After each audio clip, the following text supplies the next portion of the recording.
Welcome to Blackxecutive Podcast, where we share inspiration and actionable advice for Black creatives going pro. I'm your host, Jazz. With each episode, we'll chat with Black creatives thriving in entrepreneurship, corporate careers, and the nonprofit sector, all while building a network of Black creatives, 6 head nods apart. Enjoy the show, where the dreamers become doers and the aspiring become inspired. Let's get started. What's up, y'all? Happy day. Welcome to the show. I'm your host, Jazz, and today we'll be talking to Shanelle, celebrity features writer for XO Nicole and host of the Chat podcast. Welcome to the show, Shanelle. Hey. So happy to have you. I'm so excited to finally have you on the show. I've been watching your career just blossom for a while now. So before we get into it, can you just talk a little bit about your background and how you got into the field? Well, my background is that I am a bona fide Southern church girl, so that's like a very big part of my identity. I'm the baby of my family, but I don't think that's the type of background you're wondering about, so I'll go to the professional route. I've been a writer ever since I was a little kid. I still have a lot of notebooks and folders filled with stories and characters and poems and, of things that I wrote back when I was like 10, 8, 5. So that's always kind of been a part of me. But I didn't really take my writing seriously up until 2017 when I scrolled across. I was actually on Instagram and scrolled across Genai, who plays Amaldi on Issa Rae's Insecure. Ah, okay. Yeah, that's my show. Yeah, so I love him. He's such a great guy. I actually I was on the Explore page on Instagram and his profile popped up and I was like, oh, that's the guy. Like, I remember him. And so we just kind of, organically interacted from there. And then that was about spring of 2017. And then about the fall, I was actually in college and I was taking a writing class and one of the first assignments was how to write a profile story on someone. And I was like, oh, well, this is really cool. And then I was like, John's pretty cool. And I always wanted to get a byline with XO Nicole. So I was like, I'll just reach out to this guy and see if he'd be down for a conversation. There was no guarantee that I would, it would publish anywhere, that it would go anywhere. But he obliged anyway. And so that's kind of how the whole celebrity thing started. He was the very first one and it just kind of blossomed from there. Wow, that's nice. So it actually started from you writing for like an assignment and you landed this gig you didn't expect to land. Oh, wow. That says a lot. Yeah. And it wasn't like they didn't assign it to me. It was literally just like my own, I think he's cool. I hope he'd be down to do this. And he was. And I pitched it to them, sent them the whole full draft of the conversation. And they were like, well, this is amazing, And so that's how that door opened. And then I did 2 more directly after that with Sharonis J. Jackson, who's also on Insecure. He plays Dro. And then Rotimi from Power. And so they were like, all right, well, we need you on the team because we don't know how you getting all these people. Wow. So they kind of, so after you just kept doing these, then you ended up going into this role, actually formally pretty much becoming like a celebrity writer. Yeah. So I gave them those 3 articles, like kind of on a back-to-back thing. And then Nicole herself, actually, we had a little email exchange, or she ended up calling me on the phone and she was like, girl, who do you know in Arkansas? Who are your connections? Like, who do you know? And I was like, girl, I know God and God knows everybody. So that's all you need to know. Right. Wow, that's nice. How were you able to land those interviews as kind of basically just at that time, just being a college student? Like, what strategies did you use? It was basically, I did a lot of research on just kind of how to formulate a pitch that sounded legit, right?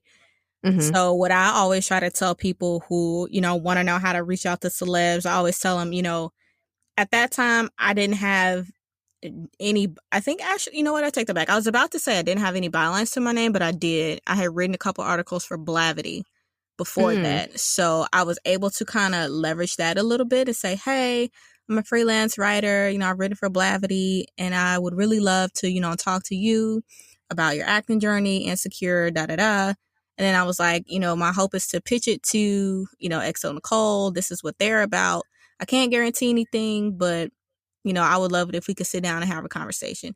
And he said, yeah. And Sharona said, yeah. And Rotimi's publicist said, yeah. And I think it has a lot to do with you sounding like you know exactly why you want to talk to that person and not just, going after it like oh, you're a celeb and I just want to talk to you. Like, you have to really be knowledgeable about what projects they're doing, what projects they have done, and just really, really make sure you know what you're talking about. That's like the biggest thing I could tell anybody, even if you're a novice, even if you're just starting off.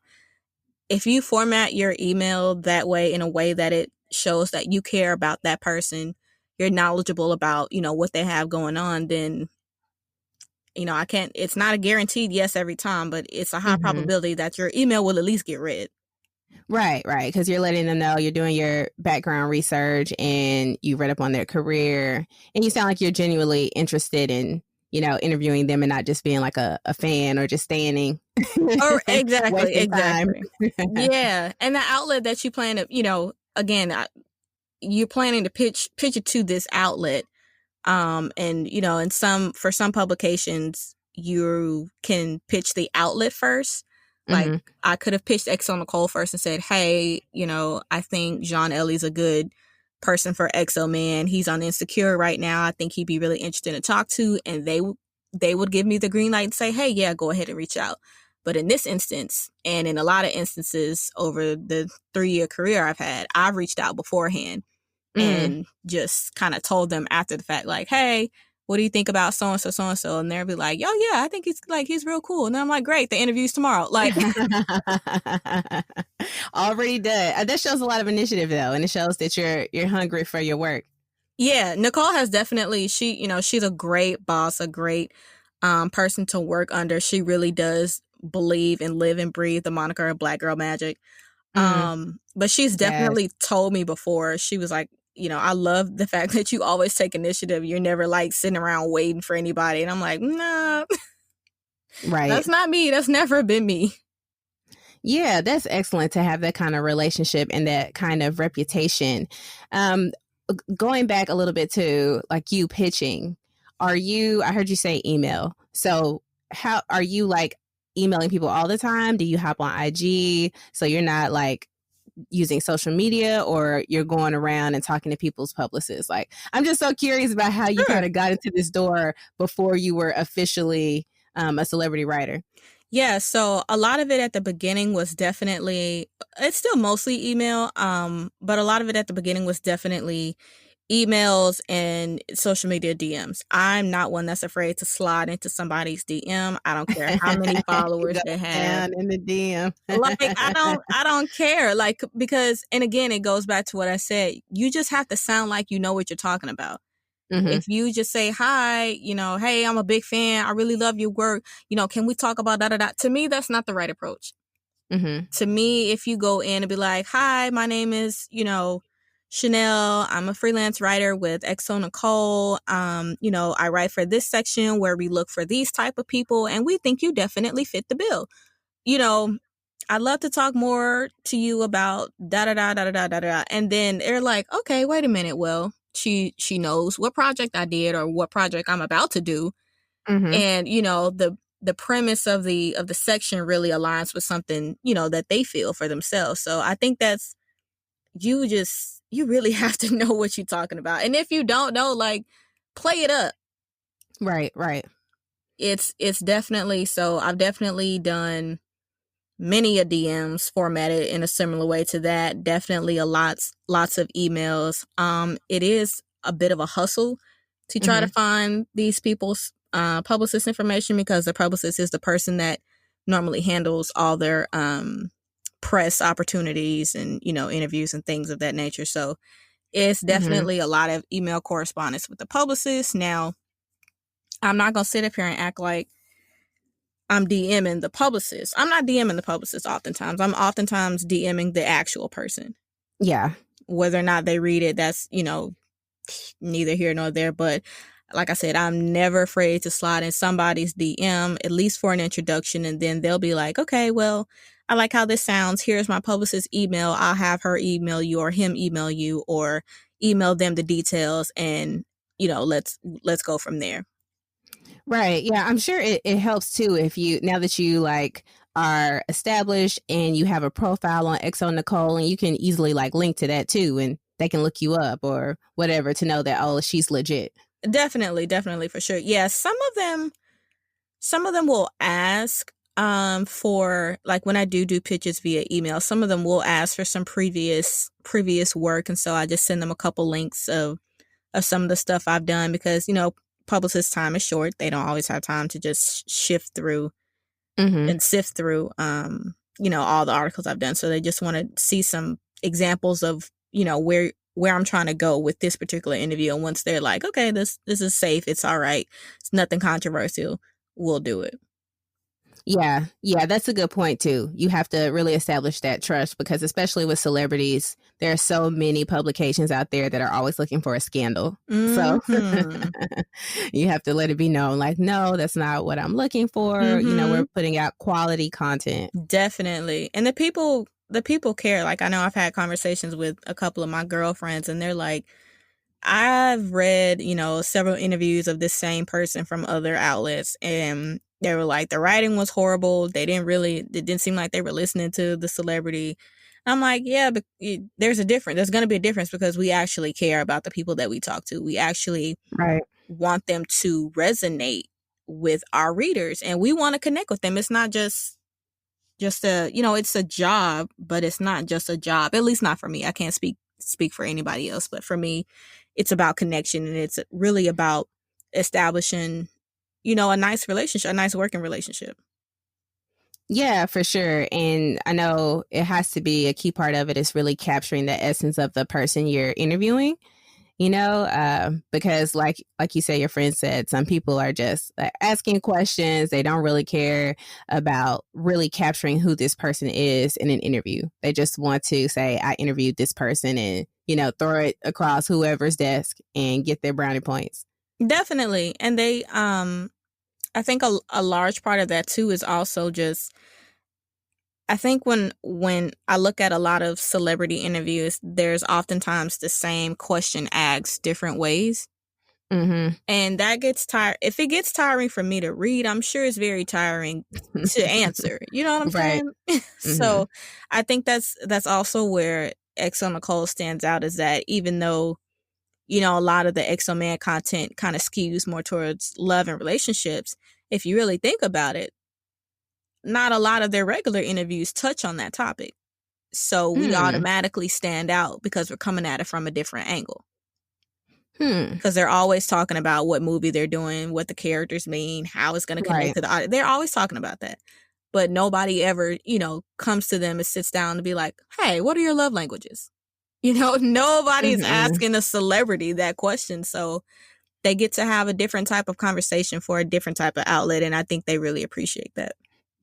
Yeah, especially, thinking about actors when they have to play these roles, they're always like in character. And so I'm sure their interviews a lot of times, like you said, skew towards the particular character and not about them as an individual.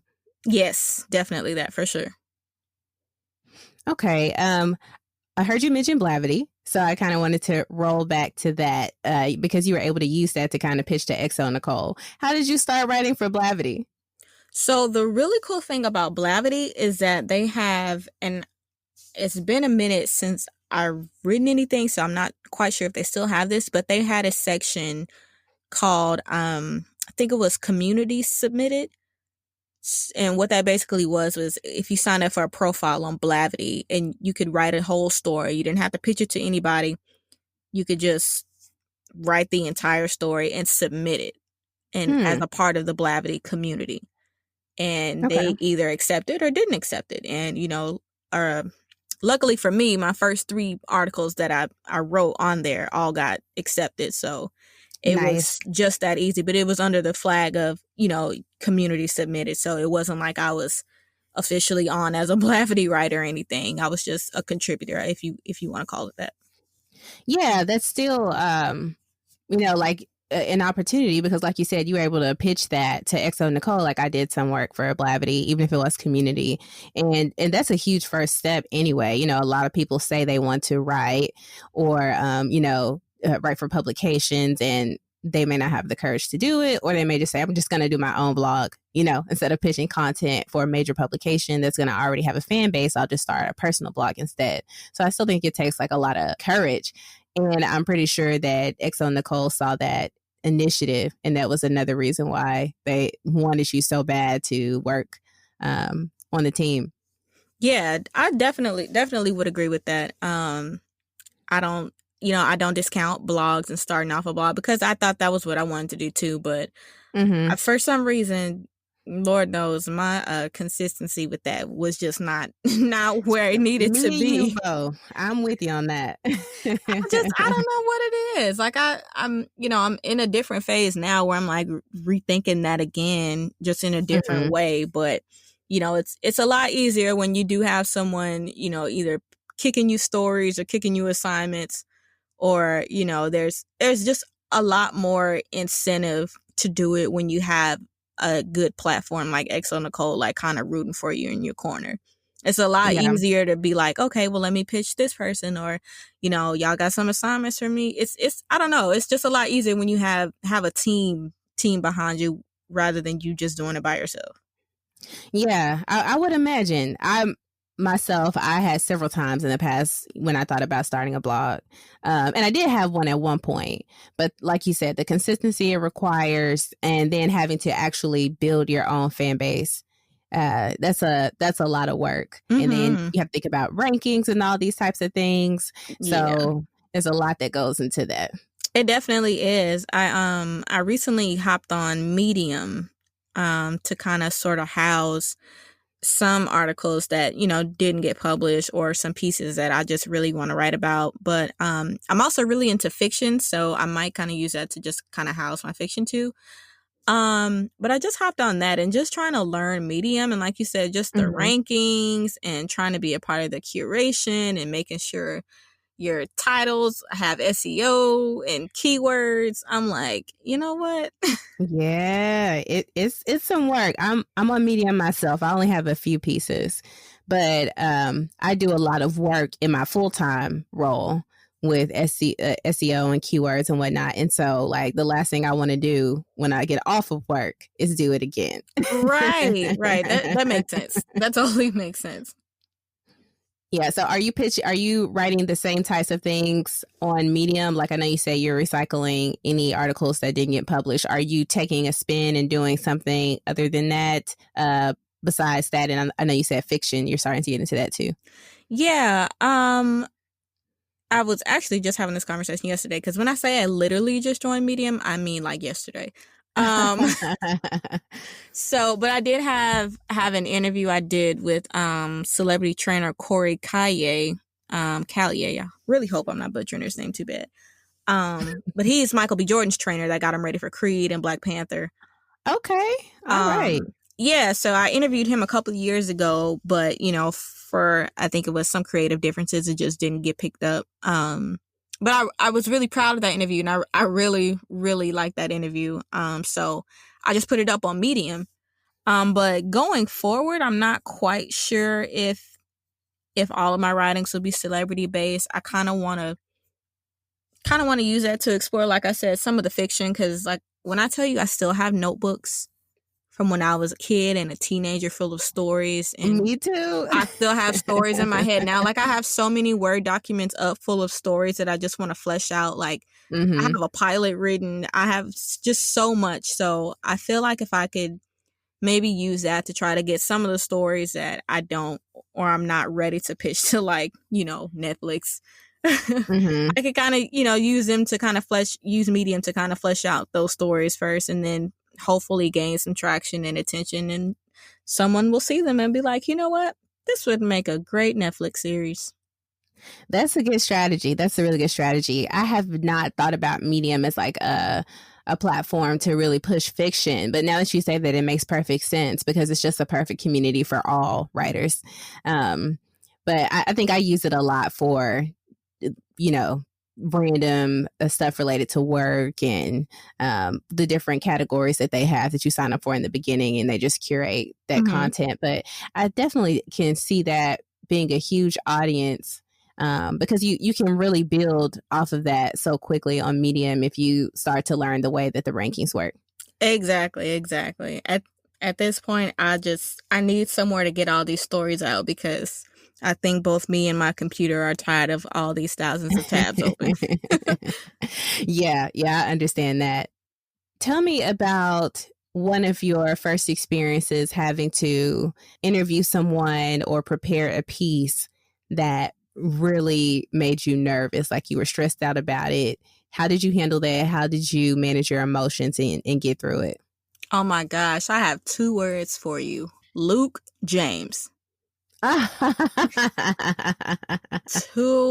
words, Luke James. Yeah, I saw that article on your X on Nicole profile. Oh my gosh. When I tell you, one of my friends put me on to his music. I actually talk about this a little bit in the intro. But my friend put me on to Luke James's music a couple of years ago, and I was hooked ever since. Like, his voice is just angelic. He looks angelic with his hair and his skin tone. I just think he's just the cutest thing. And so I think at the time when I originally wanted to interview or tried to get an interview with him, it was back around the time the New Edition story had just came out, and it was super popping and super popular. And I was like, oh, this is the perfect time. Like, he's hot. Like, he was already hot, but I was like, he's hot right now. You know, this is Johnny Gill. Yeah. Like, you know, but nothing ever came. And I was like, oh man, I keep pitching and pitching. And they didn't. I never got a response back until, what is this, 2020? I got a response late 2019. And they said yes, but in a couple of weeks. So they came back in January and said, okay, we'll do it, but give us a couple of weeks. A couple of weeks went by, and then it was about February-ish. And then we had it scheduled for like the next week. And then they literally emailed me the day of and was like, can we postpone? And I was like, oh my gosh, like, what is life right now? Right. So I thought it was going to be like, I was just like, God, you playing me right now. Like, this is not cool. But then they came back like a week later and was like, okay, let's reschedule for this day. And I promise he's going to show up. And he did. And when I tell you the day of the reschedule, my stomach was doing all kinds of Simone Biles gymnastic tricks. Like, I was pacing the floor. I had to like shake my shoulders out. I was like, oh my gosh, like this, he's really coming. Like he's really gonna be here. And I just remember hopping on the phone, and she was like, okay, give me 1 second. I'm trying to connect Luke. And I was like, here they go again. They gonna play me again. Exactly. I was like, oh man, I done got nervous for nothing. He ain't gonna even show up. And then I heard a click, and then I heard his voice, and I had to literally stifle the internal scream that was like threatening to come out and conduct myself, you know, like a professional, I guess. But that was definitely the one time where I was like, I am about to lose all my cool and tell him to marry me already. Like, forget the interview. Luke, come on now. So that one was definitely very, very, very nerve-wracking, but also very great. That's a funny story to hear. Like, you would think after you talk to so many, you know, celebrities, after a while it just kind of becomes like routine, but there's always that one that'll get you. There's always one, because like I said, it's different when you're like a really, really big fan of someone.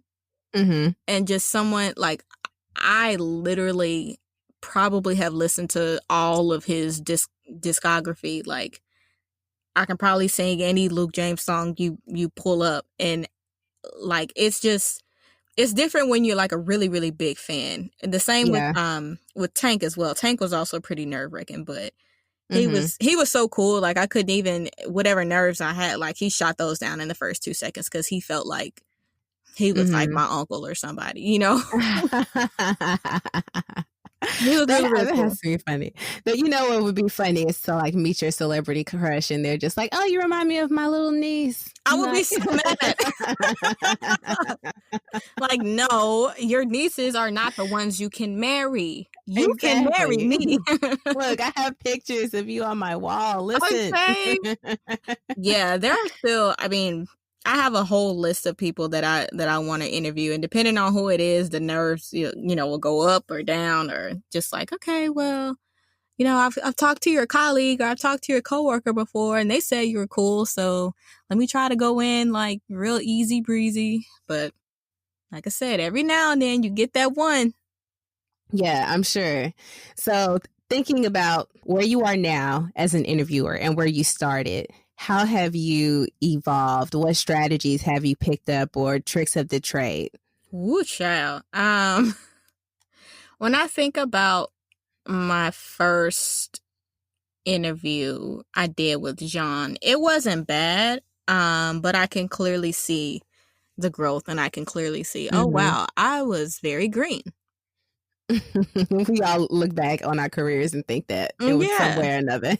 I'm like, oh gosh, like I was really asking that, or I was really formatting it in this way. I definitely think I have learned the art of storytelling. It's an ever growing process, but I Mm-hmm. definitely think as time has progressed, I've gotten better at telling this person's story, that celebrity's story.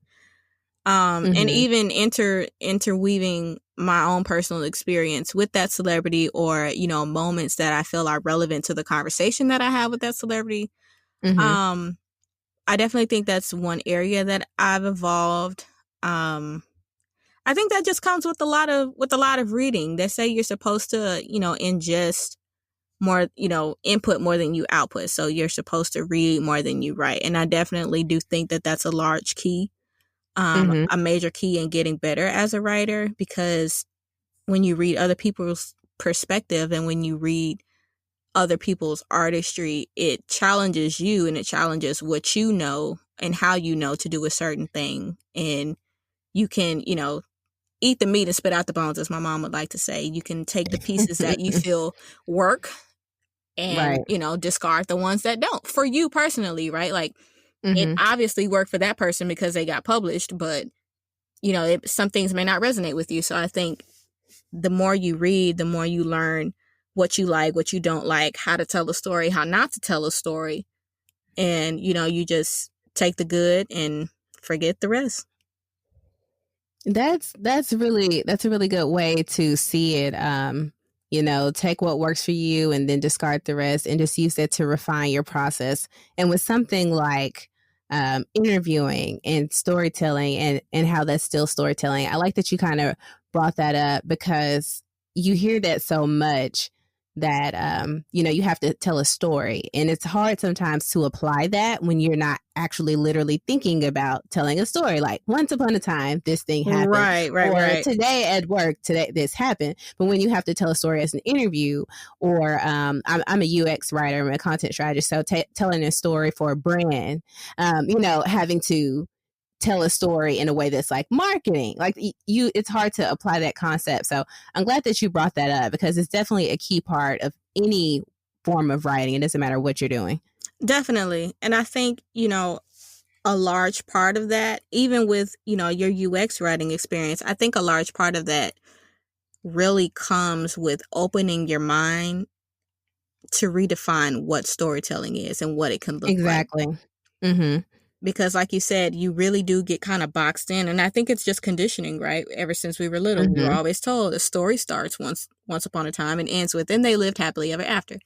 Right. That's always been kind of the box that we've put stories in. But, you know, and I really did, I know I said, you know, read more than you write, but I also think watching movies too is a good way to do it. And watching Absolutely. TV shows, and even I would even go so far as to say like reading the scripts that they Mm-hmm. write, because I read a lot of TV scripts and a lot of movie scripts, and that will help you expand your mind as a writer too, to, you know, show you there are different ways to tell the story. You don't have to get boxed in with telling it this one way or, showcasing it this one way. You can really do it the way you want to do it, so long as it Mhm. makes sense to the readers and so long as it can really, you know, tell the story properly.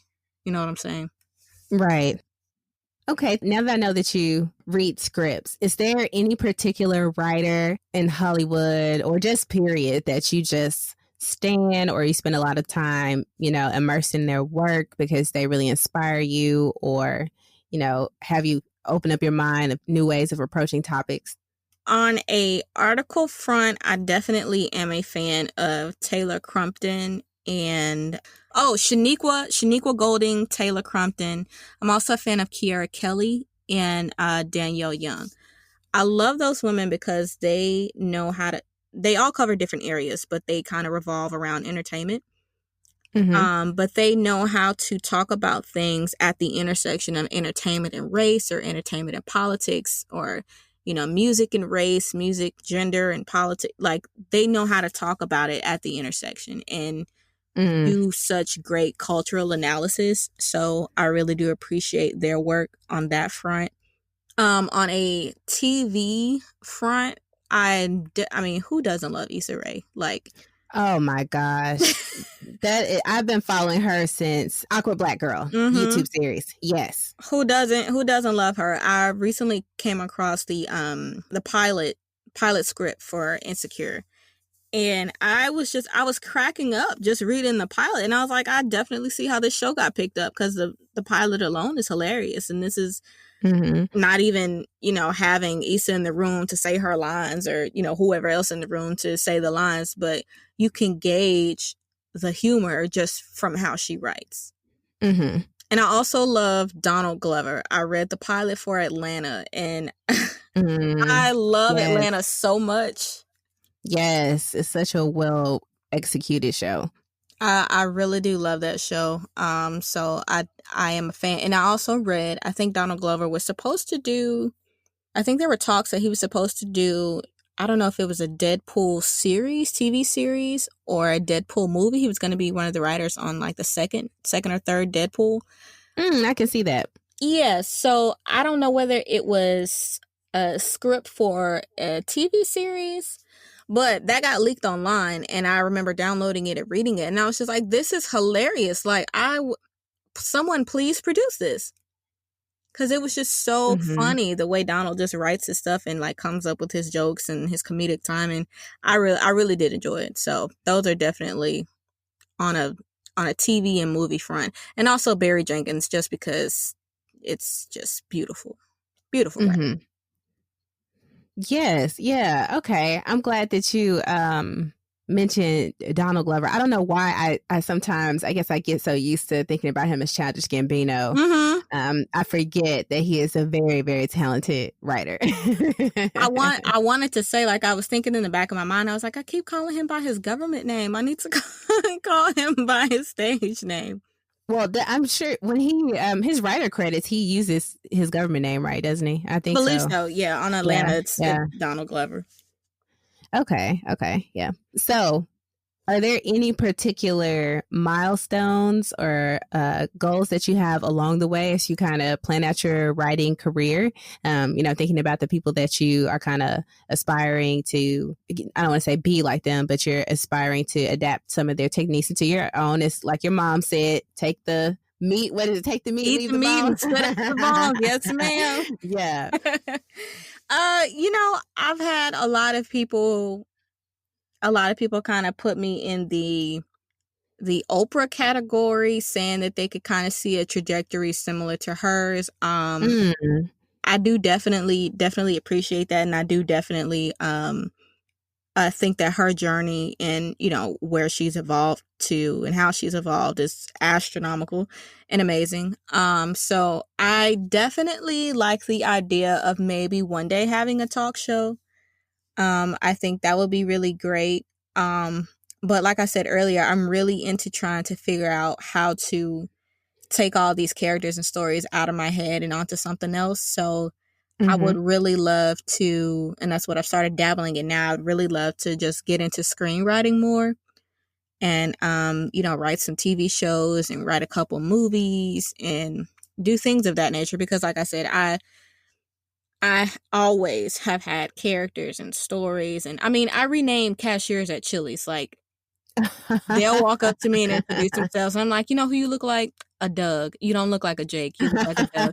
Like, that's always just kind of been how my brain works. I'm like, no, you look like your Doug who, you know, got two little brothers at home that you got to go provide for. Like, I got a whole backstory and everything. You created a whole life for them. My whole life. And they're like, I literally just asked you for your drink. That's it. So it's always been that kind of way that my brain works. So I definitely need to try to house that and put that somewhere. But as far as like on an interview front, I mean, there's so many people I still want to interview. Oprah is definitely the queen of interviews. So there's a way I could just be in the same room. I would probably freak out.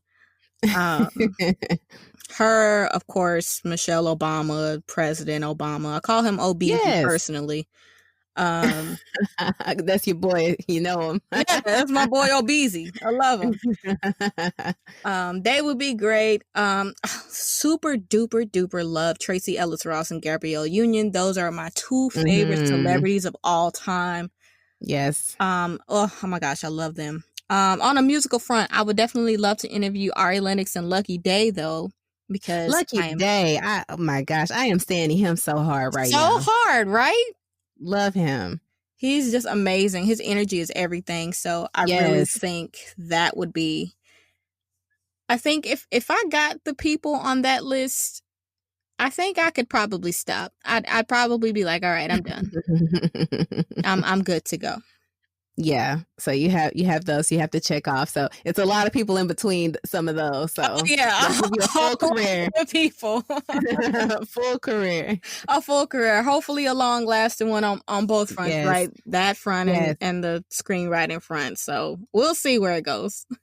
You never know. They may merge. That that screenwriting turns into something, and then your experience doing some interviews with celebs helps that screenwriting turn into a full career in Hollywood. Listen, I'm not going to, whatever way God wants to do it, manifest. I'm going to let him do it.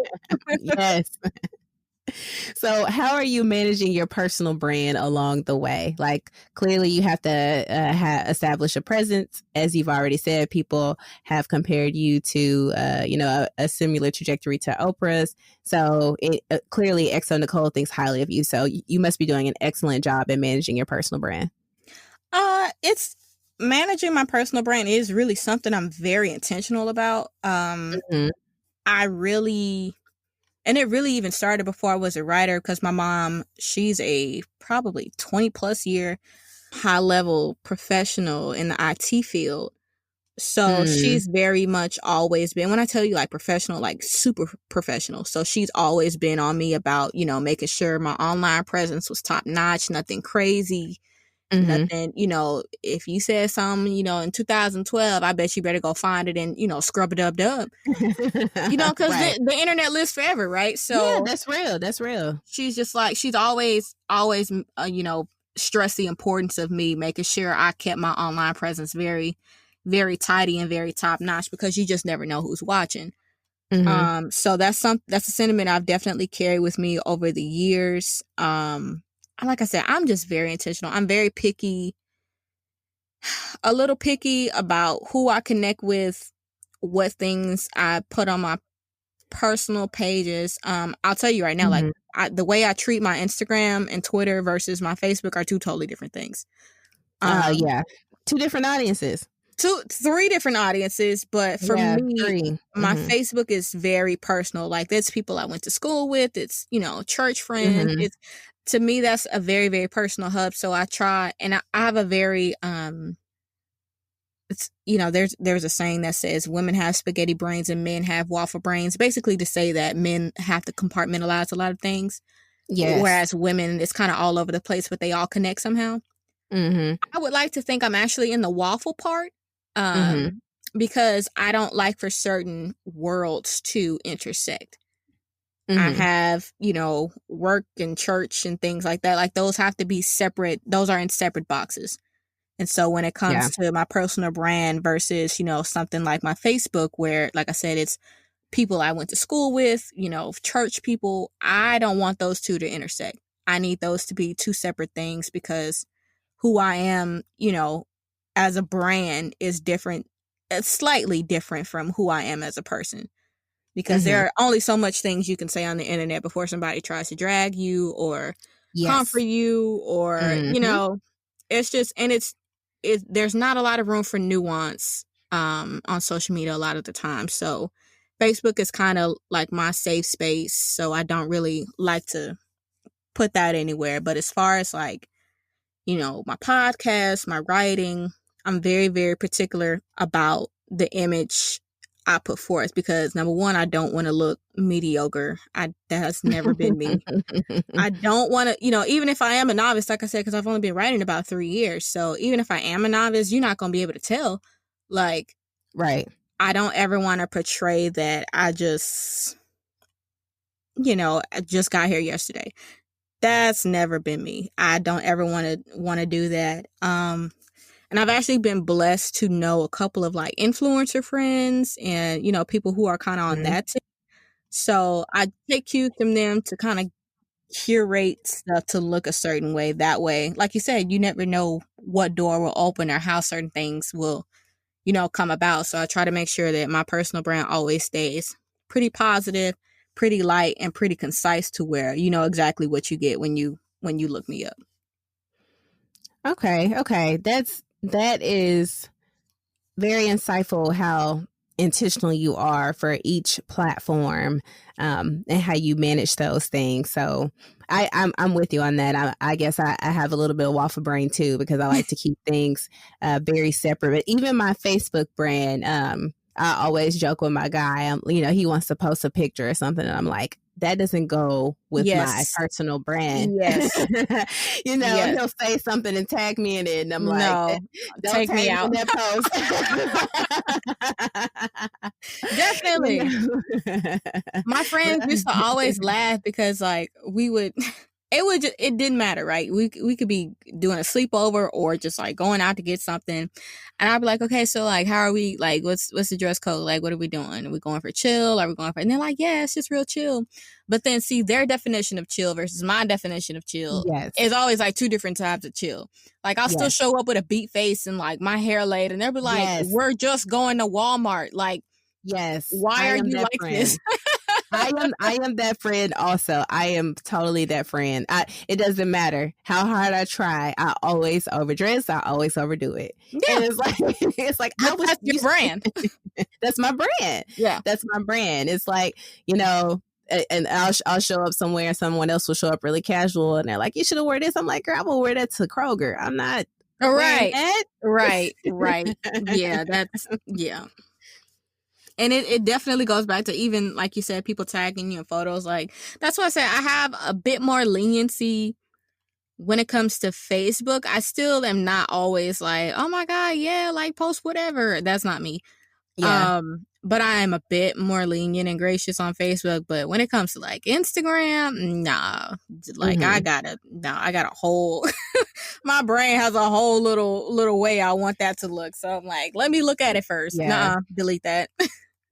Yeah, I understand that, especially in your line of work where you're constantly dealing with celebrities who have these very polished images a lot of times of themselves. If they're managing their social media, someone else could be managing it. So when they do stumble across your profiles or anything they see, you definitely want it to be up to par. Yeah. And, your online reputation oftentimes speaks before you do. Yeah, say that again. For sure. So you don't ever, and I can speak for nobody else, I don't ever want to come across a certain type of way that is the exact opposite of who I am when I hop on the phone with you, or who I am when we do email correspondence. I don't ever want to do that. I don't want you thinking that, I always want the two to match. Like, what you see online is exactly what you're going to get, in email or in DM or on the phone. Like, I try to be one way all the time, but, you got to polish it up when you got to do something a bit more professional. But then, that's why you have things like Facebook, where you can be a bit more relaxed, a bit more, yourself, and even Twitter. Mm-hmm. I let all my jokes fly on Twitter. Like it's not. It's Twitter and my Instagram Mm-hmm. stories. If you want the jokes, that's where I go. You won't see them on my page because I need that to look a certain way. But yeah, if you ever want to get entertained, just go to Twitter because I'm gonna let the jokes fly on Twitter. Yeah, I know. I see. Like there, I'm still trying to understand the different nuances and identity for Twitter versus Facebook, IG, and Snap. And I think that's because I didn't catch on to the Twitter wave when it first started. I was very much a married mom in college and kind of in that world with like tiny humans. Right, So right. I just didn't catch that wave. And so now I'm kind of trying to get into the Twitter world and I'm just like, I just feel so behind. Twitter is a beast. It's but it's so funny. Like that app. And whenever you find, like, it's a real destination, but whenever you find Black Twitter, you'll know. Yeah. You'll know you're there, and you'll know.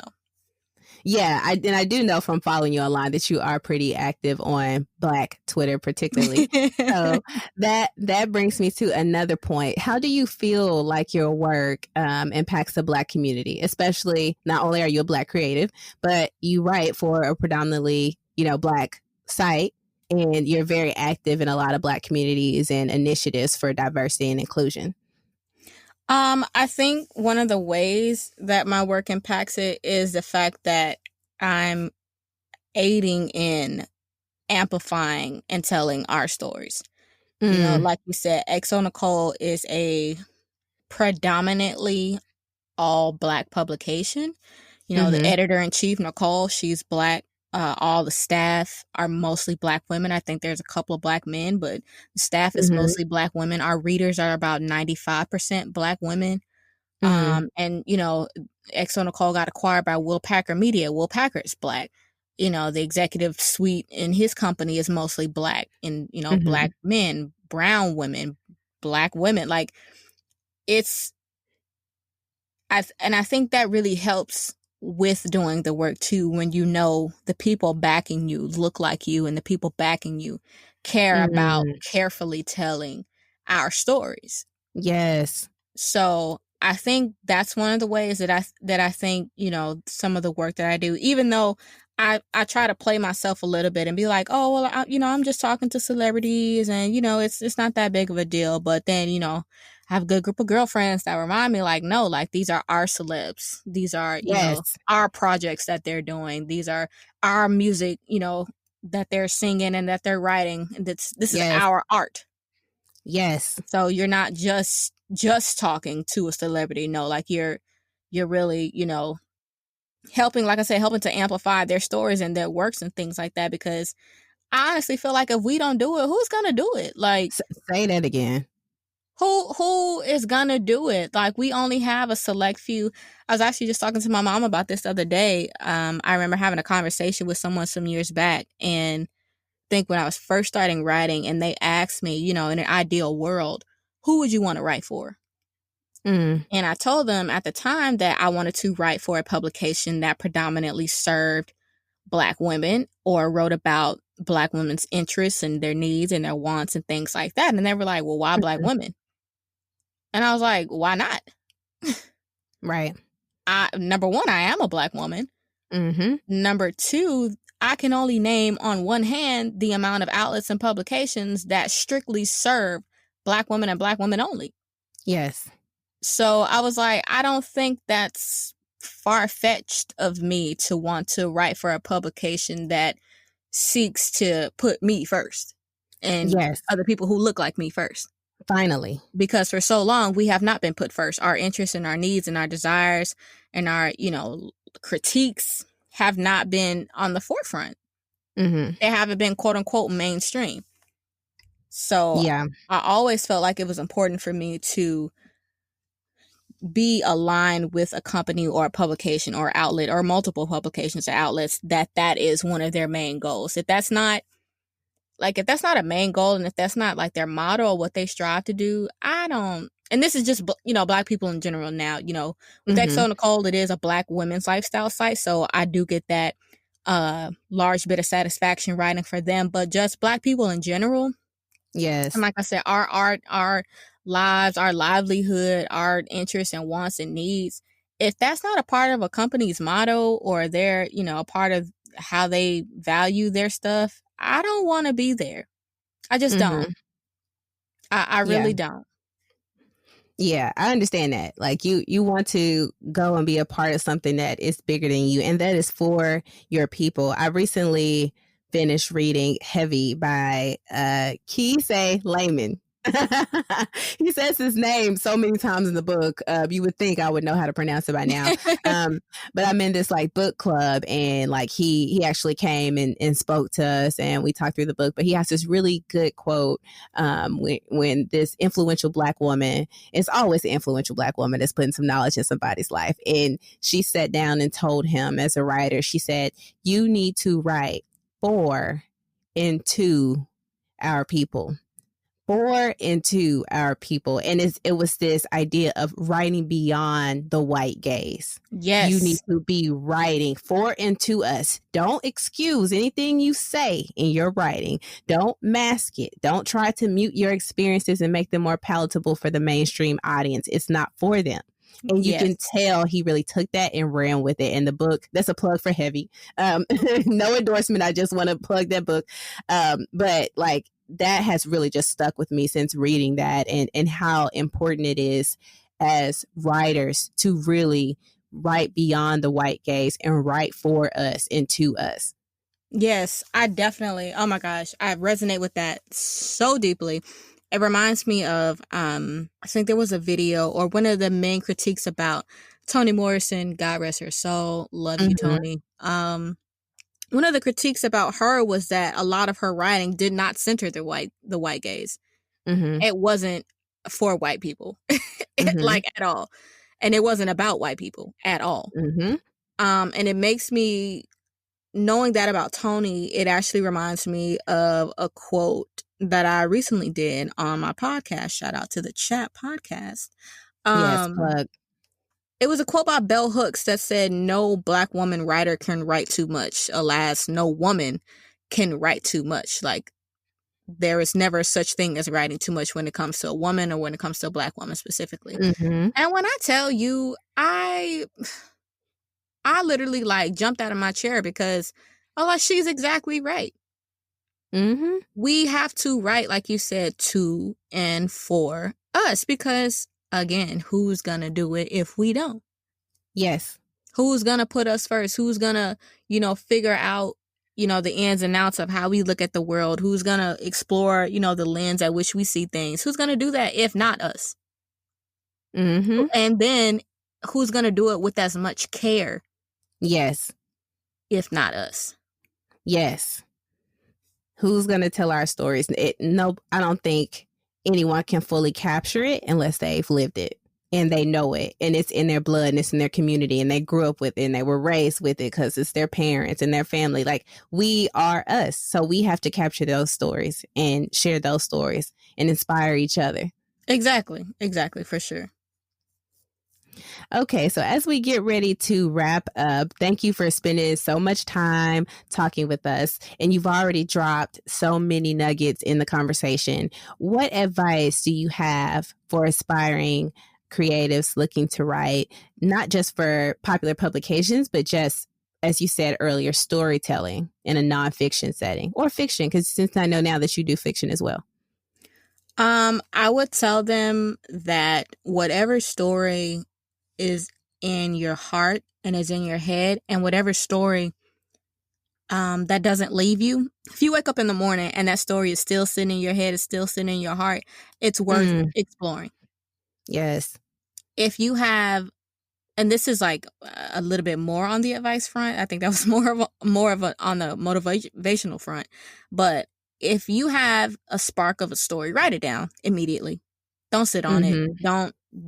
Don't think that it's going to come to you later. Write it down. I don't care if it's 2 a.m. and you're about to drift off to sleep. Write it down. Yes. You're going to be mad at yourself if you don't. Yes. And a lot of my best ideas have come literally as I'm drifting off to sleep. And I have to purposely wake myself up and like grab my phone and open the notes pad and write it down really quickly. It might be a bit, jumbled up and the words might not be spelled correctly because it's late. but you at least got it out. Yeah, you got to get So it down. I would definitely say that much. But like I said, if that story is still in your head and your heart, it's worth telling, and it's important to somebody, not just you. Mm. I would also say that you need to trust yourself. I think for a lot of Black creatives, we deal with imposter syndrome. I feel like more than Yes. any other regular creative, because we've just been gaslit as a community for so long.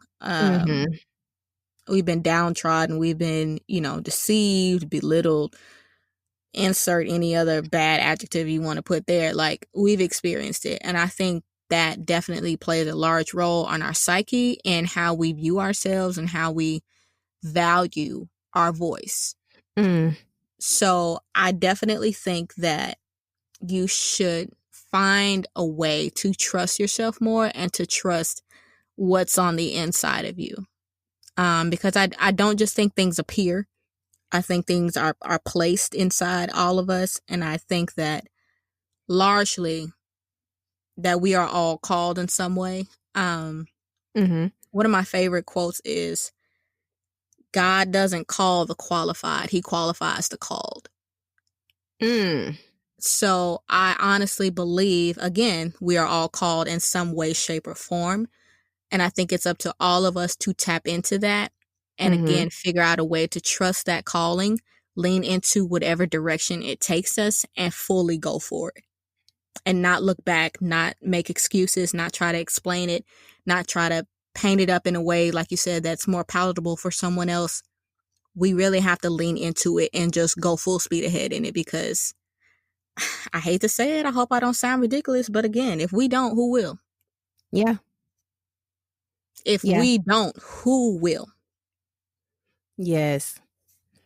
Say that again. You have left us with a word on that. If you didn't hear it again, she said, if we don't, who will? And this podcast was designed to and for and from a Black person. Okay. Period. Point blank. Period. So how can people find you online to keep pace with your creative journey? If you want to keep pace with my creative journey, you can connect with me on Twitter and Instagram at Shanelle Genai. That's ShanelleGenai. Again, if you want more jokes than writing, really follow me on Twitter. But if you just want to, keep up with the creative work, either platform will do. You can also tune into the Chat podcast, which is available on Apple, Spotify, Google Podcasts, and anywhere else podcasts are streamed.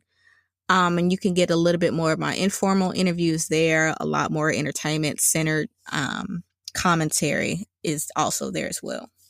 Yes, very entertaining. I've listened to a couple of your episodes and you have me cracking up. It's worth it. It feels like having a conversation with a good friend, and your friend is just like talking and you're just like, girl, you crazy. That's exactly what I wanted it to be. When I tell people, like, a lot of people ask me, they're like, so is your podcast like you're right? I'm like, no, my podcast is super informal.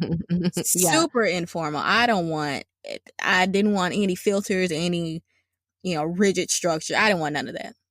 None of it at all. So yeah, if that's your thing, definitely tune in. Yeah, it's working for you. It's working for you. I appreciate it. Well, thanks for taking the time to talk with us again. Of course.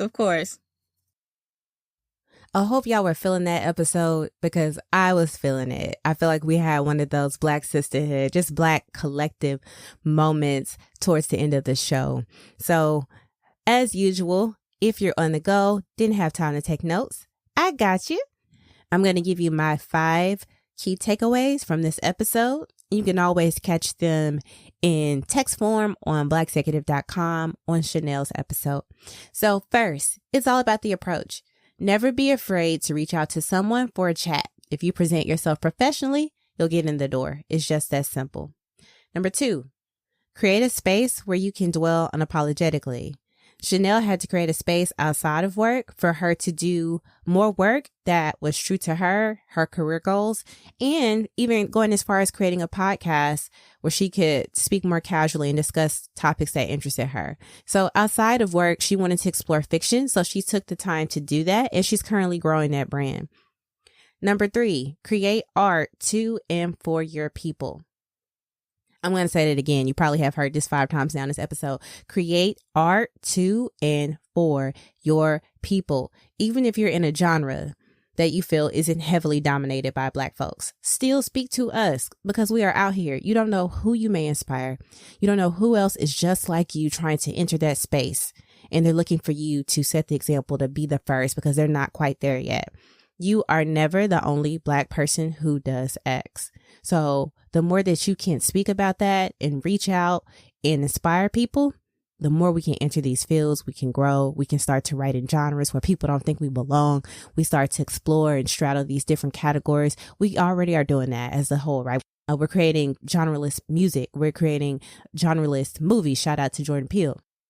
Number 4, manage your social in a way that works for your brand.